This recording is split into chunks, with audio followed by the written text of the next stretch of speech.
Multifamily Mindset podcast. Think bigger. Welcome back to another episode of the Multifamily Mindset podcast. I'm your host, Zach Rucker, co-founder of Black Cedar Investments and coach here at the Multifamily Mindset. If you're just joining us, welcome aboard. We're excited to have you here in our growing community. And to give you a quick rundown, every Tuesday we do interviews and stories from students within the MFM network. And then on Thursdays, our mindset mentor, my friend Dallas Pruitt, unpacks these powerful interviews and unpacks mindset principles to share with you and give you more information on how to improve. Then from there, Wednesdays, Tyler Deveraux, the founder of the Multifamily Mindset, has his own podcast, Own the Outcome, where he interviews high-level individuals and unpacks powerful tips and tricks for you in your business. So with that, I'm super excited for our interview today. So I just want to dive into this. Today we have Jeff Ervick with us from Valoris Capital Partners. Jeff, I'm so excited for you to be here today. So thanks for joining us. Yeah, no, I appreciate it. Thanks, Zach.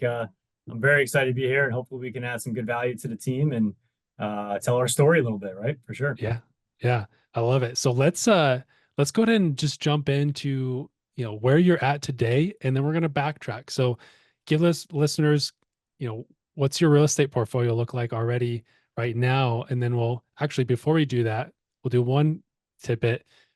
When did you join MFM? And then we're going to jump in, then share your real estate experience, where you're at today. Sure. Yeah, definitely. I joined MFM back in April of 2023, right? So just over 12, 13 months ago, almost a little over a year ago. And since then, we've acquired 4 different properties, and I've been LP and GP in most of them, LP in all of them actually. But besides that, I do have an LP on the side as well too. So roughly just over 528 doors, and pushing roughly about 50 to 60 million, with another 20 million under contract right now. So yeah, we've been moving and shaking in year one, man, and we are so excited and so blessed for this opportunity for sure. That's crazy. That is awesome. First off, congrats. Like, that's huge. That's a lot to accomplish in 1 year. So I'm sure you've been busy working on those deals, and dive into that. So we will unpack, how you came about getting these deals or finding partners, right? You haven't been doing this alone. Valoris Capital Partners is an awesome group. So with that, like, how did you end up closing 428 doors within the year? Yeah, so as you mentioned, it's all about partners. It's all about who you network with and your partnerships in place. And that was one of the main reasons why I joined MFM, is for the network, right? Because and also to learn how to obviously buy multifamily properties. I didn't know I was a single family investor. I still have a portfolio of single family homes. I was doing private lending and all that kind of stuff as well too. But I wanted to scale and get bigger and better. And that's when I found the Multifamily Mindset, joined it, and then I joined it because of the network, right? So that way I could meet my partners. All 4 of us, we met together. We met, actually 5. We met at Multifamily Mindset, and so we've got myself, Claudio Sanchez, Ritesh Patel, and you might know this guy, Jim Bone, who's our resident expert over there in multifamily side that works for you guys as well too, that does the coaching as well too. So yeah, that's awesome. So you nailed it. It's building relationships, right? You have these partners that have helped you jump in and tackle as much as you have in the past year, the 528 doors. So what are these kind of deals look like? I know we were talking a little bit before this. I'm really excited for our listeners to hear like the different types of deals. Sure. Yeah. Excellent. So the core that we do is value add, right? So I mean, that is the best and fastest and easiest way to get into a multifamily deal, is to find value add deals and value add opportunities.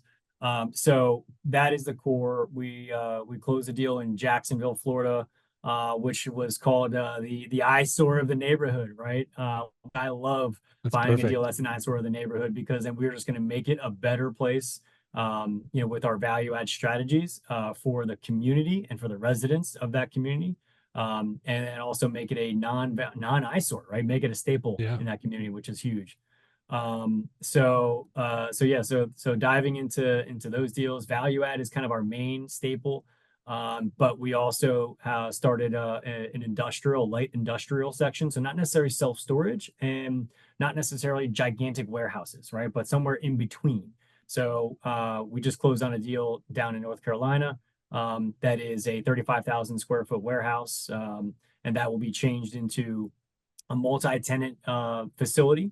So it's got different load doors, different availability for people to drive into the facility as well too. So, getting something different for our investors is key, because I'm a big, huge proponent of diversification when it comes down to my own personal investments, right? So being that I invest in every deal we do and more, I even invested in a bank, right? So having different portfolio for myself will I know brings a lot of different assets. I think I'm trying to get to 7 different asset classes in my investment portfolio, so that way it continues to grow in different ways, right?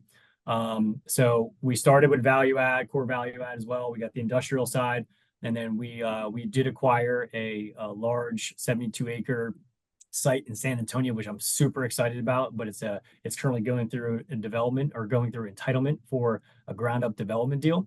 And then we also do have under contract right now another 4 acres in St. Pete, Florida, where we're going to build a 16-story, 150 Class A high-rise facility. Wow. With a top pool, amazing amenities, and it's awesome. It's literally like a mile from the Tampa Bay Rays Stadium, where they're about to put like $6.5 billion into it. And you heard me correctly, B with a billion. Wow. Is going into that environment right down the road from our place that we're going to be building, which is amazing.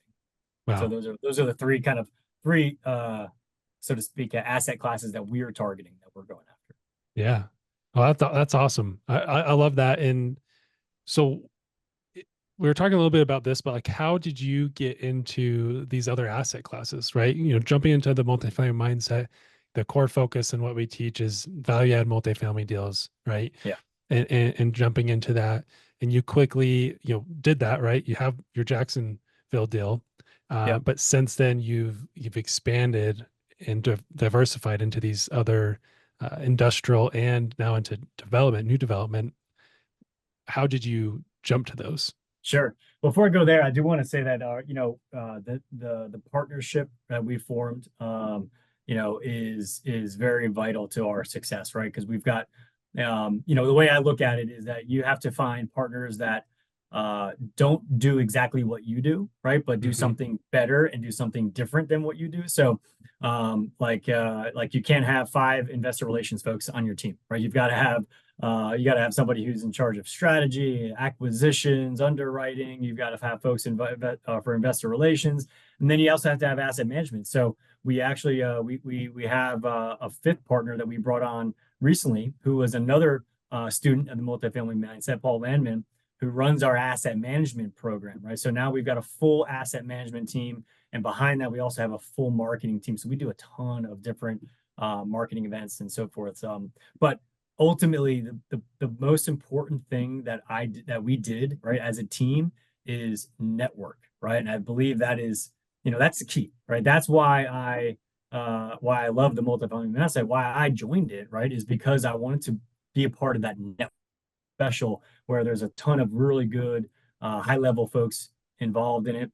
So we were part of that. We've networked within Mindset, and then outside of Mindset as well too, where we found some really key partners who are experts in ground up development, right? And then are experts in the light industrial, flex industrial space, just like we found partners and ourselves who are now experts in the value add space. So I think that's the key, right? Is finding the right people to be part of the team, right?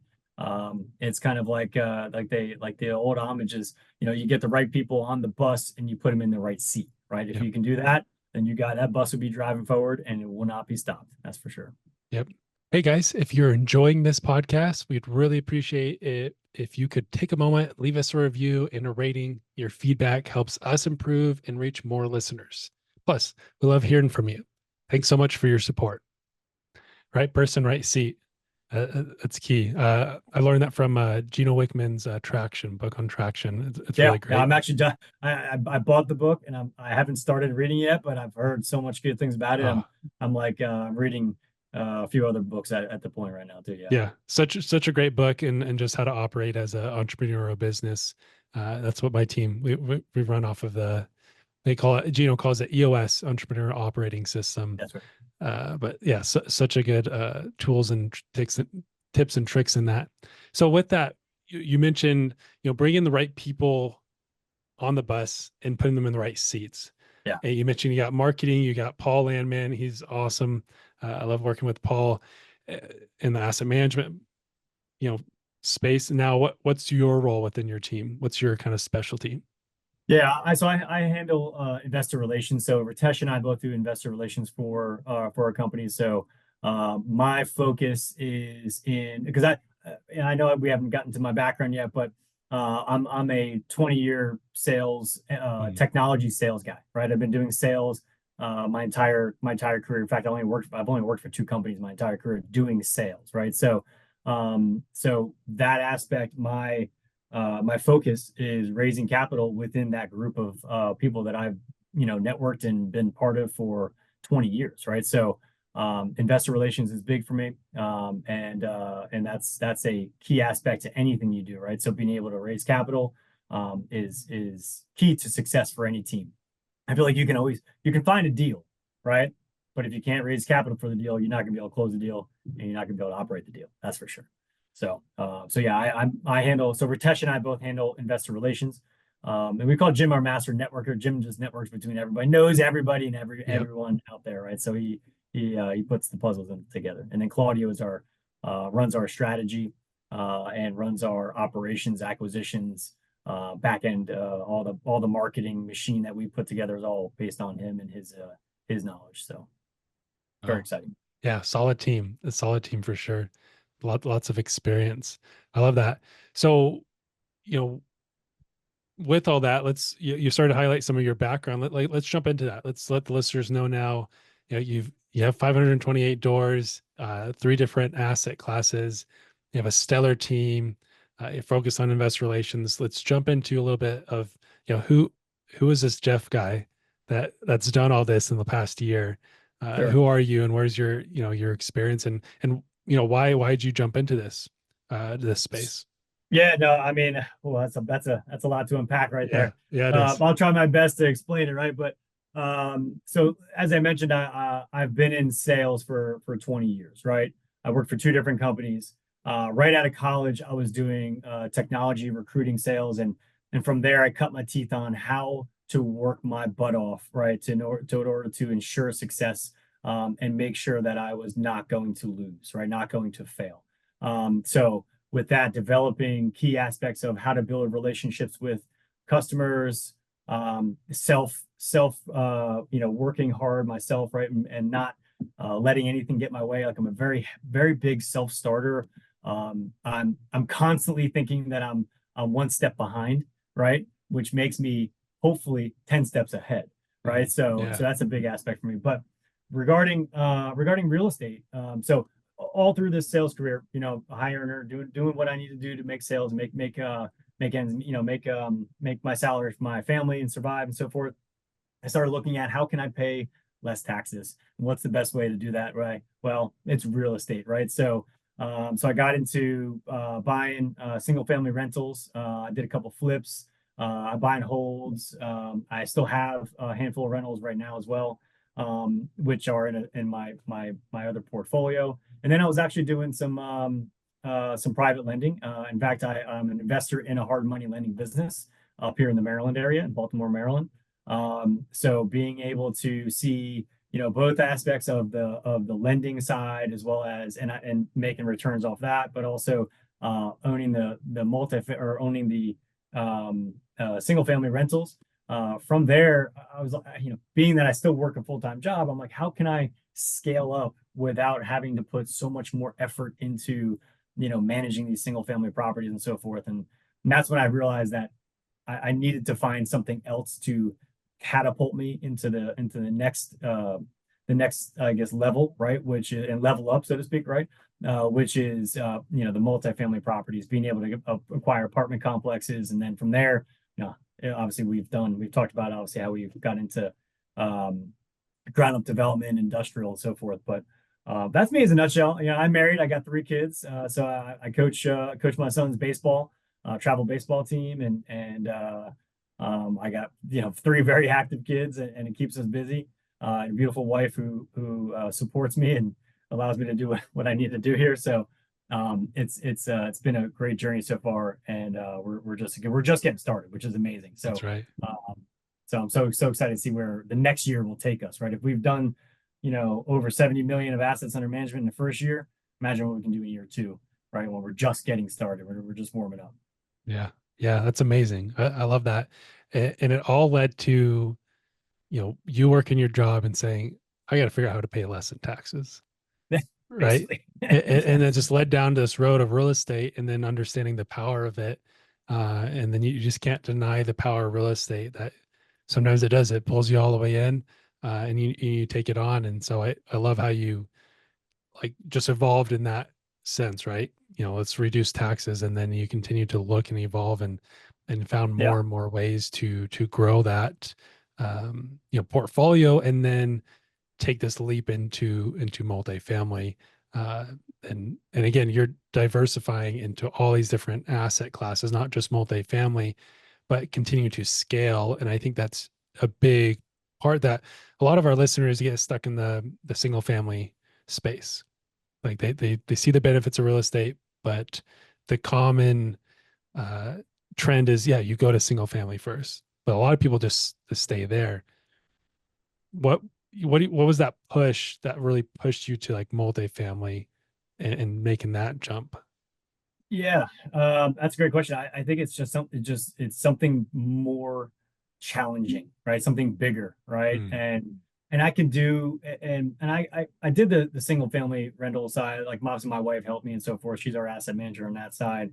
And we got a couple properties. We did that well and so forth. But there was something else I needed to accomplish. I think it's also one of these things I love to put a challenge in front of myself, right? And be able to figure out how I can solve that challenge and solve that problem. Whether it's for my technology sales, stuff, or for the real estate side, what can I do and how can I help add value to other people, and also to accomplish something like that myself. And that's kind of, I think, leads into, how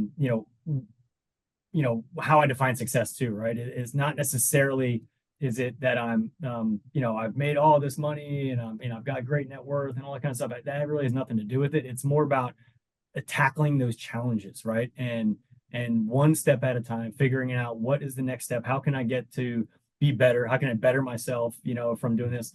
I've raised capital now for the last 12, 13, 14 months. And every single time I feel like I'm getting better and better at it.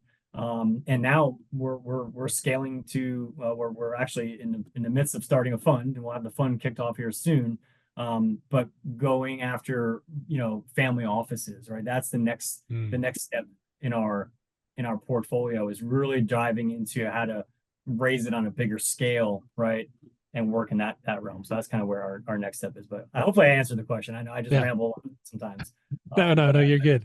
No, the big piece that I took from that is like, you have the entrepreneur mindset, which is, I'm a problem solver. I look to find these issues and problems, and I go and tackle them, and I figure out the solutions, and I continue to improve that. And you're not okay with just being comfortable. Like, you're always uncomfortable and pushing. And that's a true entrepreneur mindset, and growth mindset, is because you are continually wanting to push the boundaries and your limits, and believe that there are no limits. You can continue to push that up, right? And I think it's also not being content, right? So great, I closed the deal, awesome, cool, that's great. Now I'm going to sit back and relax and, collect my checks when the rent clears and that kind of stuff. No, that's not going to happen. Right. I'm, it's a matter of pushing myself, right. And not staying complacent, so to speak. Right. If I stay complacent in anything I do, then you're gonna fail. Right. It's going to catch up with you and so forth. So it's kind of just always getting a little bit better every single time we do something, every single time we join a partnership. Now we have a better idea of how to join a partnership, how to vet other partners, how to vet the deal, right. We're just better and better and better, and we're going to continue to grow and not be complacent. And we're looking for that kind of is the whole growth mindset thing, right. Is just how can I get better and bigger and build it faster, right. I think that's a big aspect. Yeah, no, 100%. It is. It is a big aspect of it. Just continuing to improve daily, right? 1% better. That's a goal, right? So Every day. with this, you've accomplished a lot, and you had a career in sales. What'd you learn? What are some tips and tricks you can share with our listeners that you learned from your career in sales that's helping you in raising capital, or at least helping you succeed in this space in such a short time? What are some advice there you can share? Sure. I think the biggest thing is that people can read through your BS, right? I mean, that is really what it is. If you want to be successful, you have to be genuine, right? You have to be yourself. Like this is who I am inside this, podcast, and outside with, my family, and outside with my friends. If I meet you at a networking event, then you're getting the real Jeff every single time.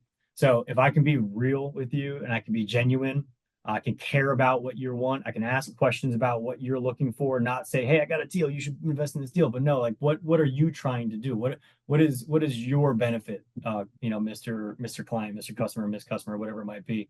And one of the key aspects, I think, I learned that from day one, right out of college in sales 20 years ago.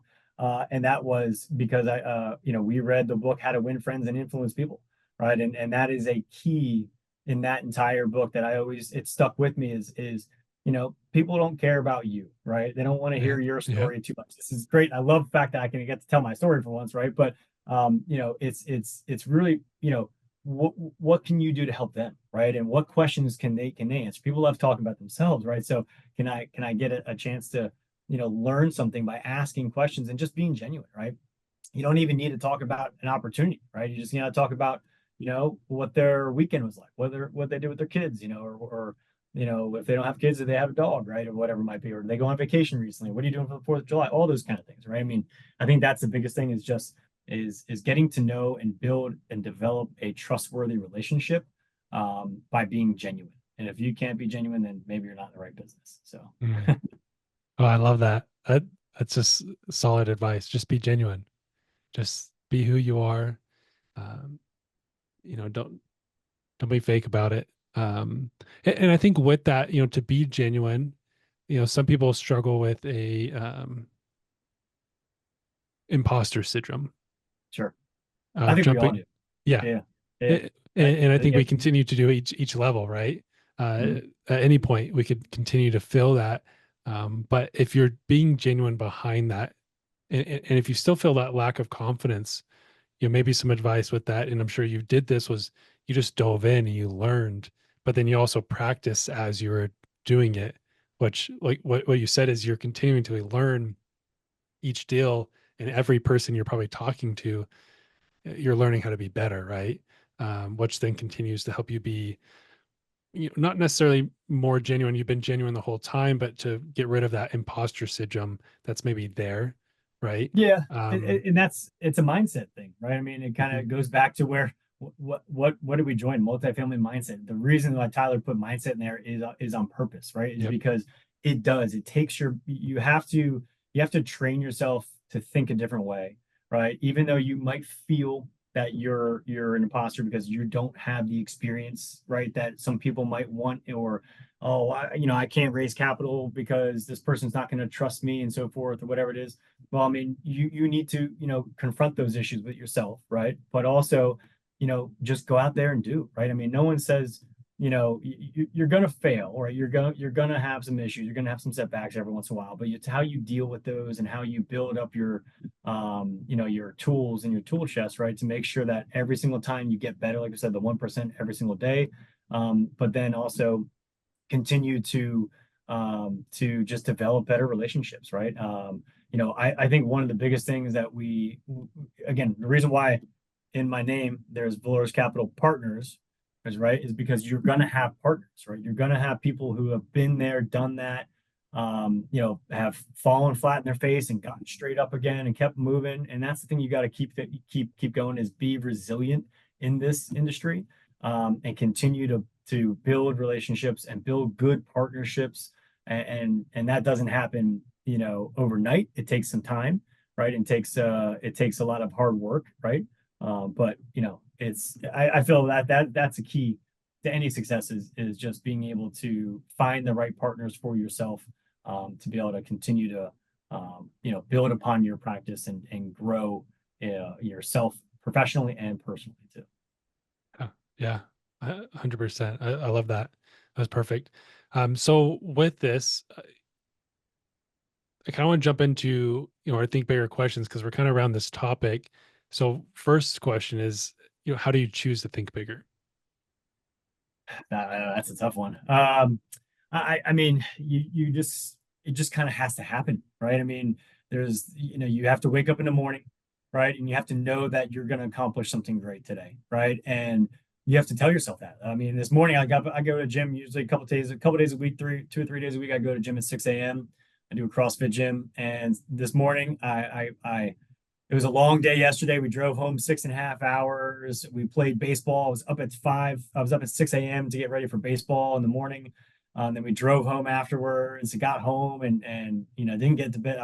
I couldn't sleep. I didn't get to bed late, but I still woke up because I knew that I had to make a change, right? I had to do something. Right? And if you don't, force yourself to grow every single day, and force yourself to move in a better direction, then you're never going to change. You're going to stay in your old habits. So like I said, you're going to have the what do they call that? The where you're on the fence, but you haven't analysis by paralysis. Yep. There you go. So if you're continuing to review deals, or you're continuing to not call investors or whatnot, you just gotta do it. You just gotta make the choice, right, to make yourself better, right? And by making yourself better every single day, even if it's practice, right? Even if you call your best friend and you just have a conversation with your best friend that probably it might not be investing in your deal, or maybe they will, or maybe they won't, but at least you can say, hey, listen, I want to just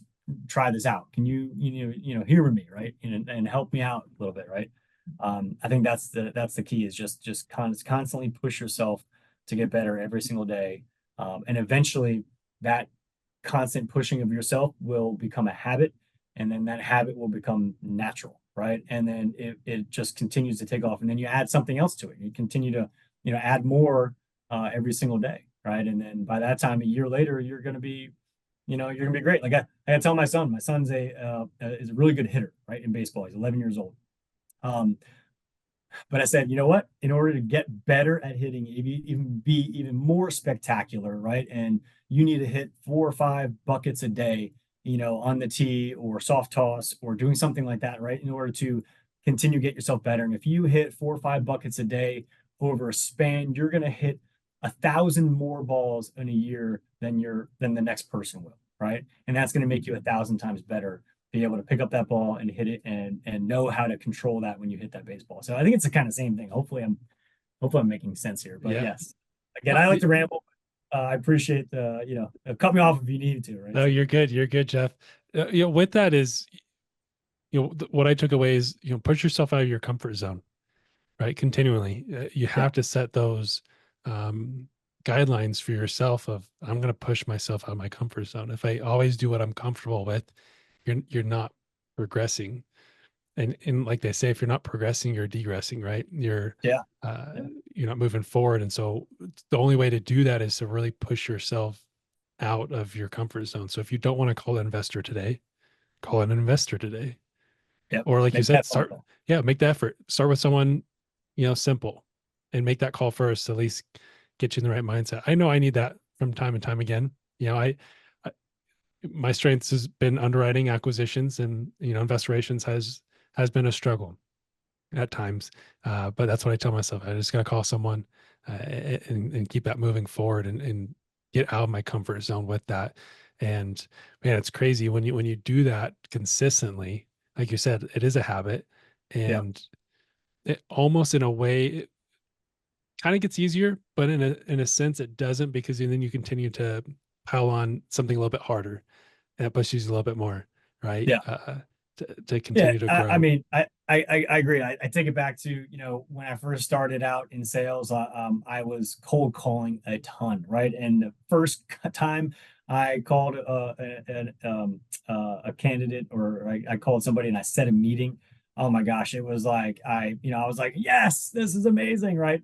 But I practiced so much, right? And I continued, got better and got better at my craft, and continue to, hone in on certain things that maybe were, caught a little bit better and so forth. So, but again, it goes down to just practice, right? If you don't practice, like they always say, practice makes perfect, right? But if you don't Yeah, practice outside of what you're normally doing, and then there's no way for you to get better, right? So you have to continue to push yourself in a positive direction every single day, and you will get better.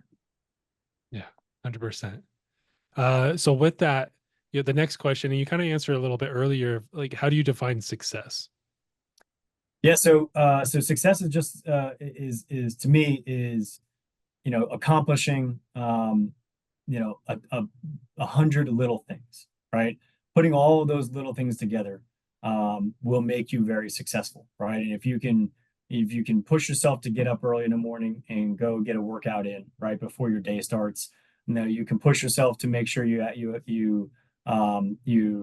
make those phone calls that you need to make, or underwrite those deals you need to underwrite, or build that relationship with that broker, or do that market research in that area, every single day, and you compile all those things together, that will make you successful. I mean, you might not see it right away, but it'll continue to be building and building. By the time you realize that, you'll be like, oh, cool, that was easy. I accomplished that. But for me personally, success is helping other people, right? I think, being able to add value where I can, to folks maybe who are just starting out, right? Maybe they're not sure of how to, raise capital, or they're not sure of how to vet a deal or vet a partnership, or, whatever it might be.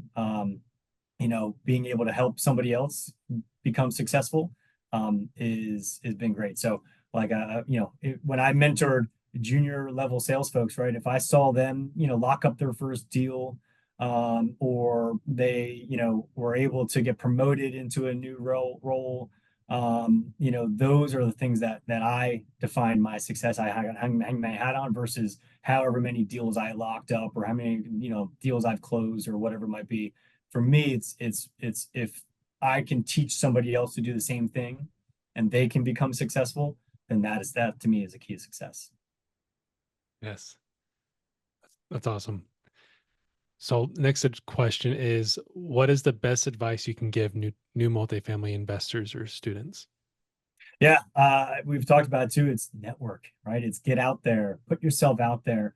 I was at Peak Partnership, which again was an amazing event, full of tons of amazing people, and I met so many people just by going out and saying hi, right? Someone standing instead of sitting there on my phone looking at, like, news or emails or something like that, just go up and talk to somebody. Hey, where are you from? Where, give me your backstory. Tell me about what you got going on, where I can help you out, or where maybe I can partner with you, or whatever.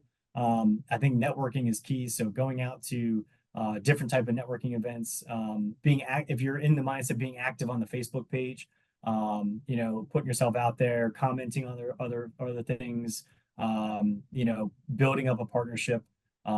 Those are things that can help out, right? And again, I think also it's key of finding the right people to partner with, right?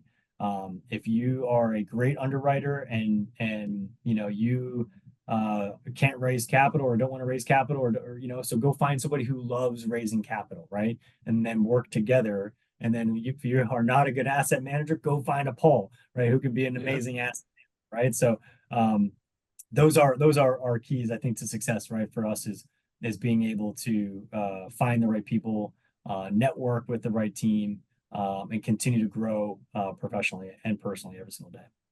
Yeah.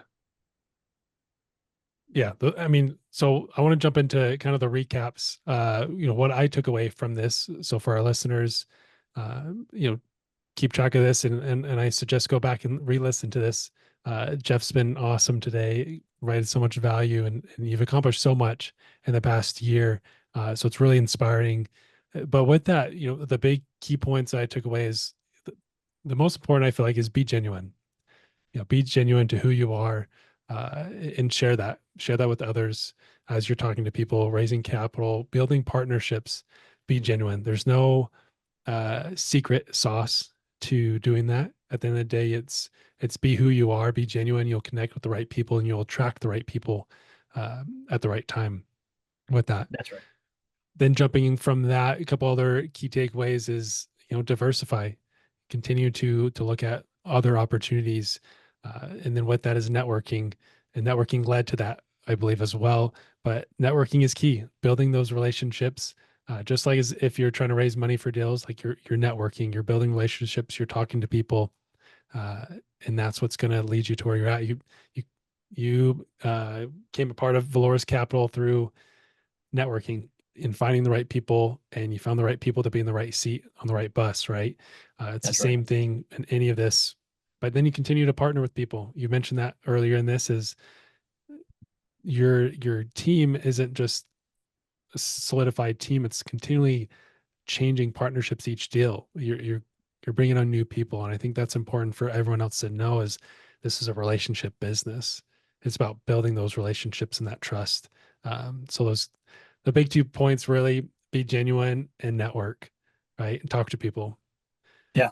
Yeah, I think you nailed it on the head. I love it. And yes, if you can network with a genuine mindset, right, then then that's going to lead to other avenues that you might not even thought about, which is what's happened to us, right? So we've built a reputation. Hopefully it's a good one so far, right? Yep. And we'll continue to want to build that reputation and know that we're always going to do the right thing. I think that's also one thing we didn't really talk about really is doing the right thing, right? Because there's a way to do something, there's a right way and there's a wrong way. A lot of people you choose the wrong way, which is the easy way sometimes. The difficult way is usually the right way. But if you're forming a partnership, and you want to build long-standing relationships with those people, then you just got to do the right thing, right? I mean, be a nice person, be genuine, be happy, right? And spread the positive energy, and people will want to be around you and surround you with opportunities will come your way. And I think that's what happened to us is we've just been the four of us or five of us are really genuine people, and people have seen that, right? And that success breeds success, right? So I appreciate the time. Let me come up here and rant and ramble and so forth. So hopefully I answered all your questions, right? I didn't backtrack on too many of them, right? But I really appreciate your time, Zach. It's been Yeah. it's been And I appreciate you jumping on, Jeff. And you're right. Be genuine, be, do the right thing. And I know that I can feel that from your team at Valoris. I've been trying to get Paul on here, so send him a little nudge, get Paul nice. to get on here as well. And hope maybe at one point it'll be your whole team, because you guys are genuine, and I think it is definitely reflected out there. So appreciate you guys. Appreciate you jumping on, spending your time, sharing your knowledge, your experience with our listeners, and hopefully that they are able to take away something important that they can go and apply in their business with that. And so our listeners, if you want to connect with Jeff, we have his information in the show notes. So feel free to scroll down and connect with him and his team and get to know them. they're moving and they're doing things, big things, and they're going to continue to grow and expand. And I'll say this for you, Jeff, I'm sure always looking for partners, right? Of To course. continue to grow. And with that, if you guys like this episode, please like, subscribe, share it with someone to help reach more people to create a bigger impact. With that, Jeff, thanks so much, and listeners, we'll see you next time. Awesome. Thanks, Zach. I appreciate your time. Multifamily Mindset podcast.